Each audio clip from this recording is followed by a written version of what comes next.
Today, I am coming to you to talk to you about apples. And you're like, what? Like, seriously? Apples. Okay, I just want to talk to you about something that happened in the spring that actually is relevant to what I want to talk to you about today.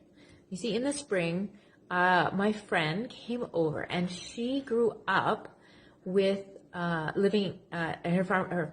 Her family owns an apple orchard. So she came by and she was telling me what I needed to do to have a better crop. And the better crop we're defining as bigger apples. So she said that when you start seeing the little tiny apples growing, that when you see a number of them growing together, that you need to prune some of them out.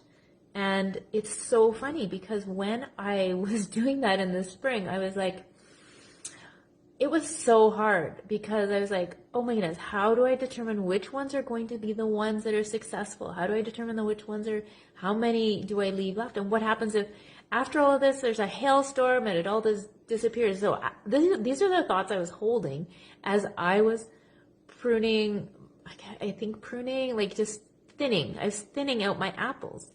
And wow, it's so funny because now is the time of harvest, right? It's the apples. After I did my thinning, they grew, and thank you, Lord, they made it all the way to harvest.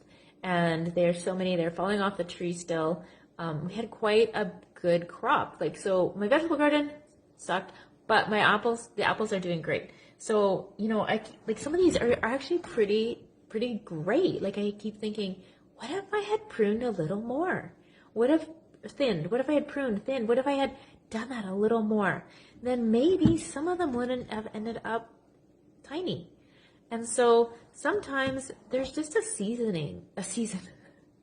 There's a season for pruning. There's a season for cutting back on those things that we know that won't grow very well.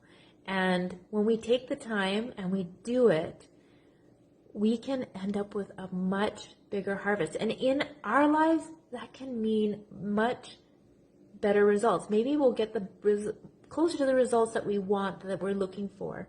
You know what? Like when we go all in and we, if you're wanting to lose weight, what if you're going all in and you work on everything all at once? Well, sometimes that can be hard, but sometimes we just need to work on our thoughts. And when we prune our thoughts and we adjust our thoughts, then the next steps become easier. They actually become more known. In this case, the apples just had to grow. And maybe that's all we have to do too. Prune our thoughts, let them grow. And then we can have the harvest. Sometimes we don't know when the harvest is. And sometimes the harvest will take longer than we think. And we just work with that. So, thought for today. What can you prune to get a better harvest?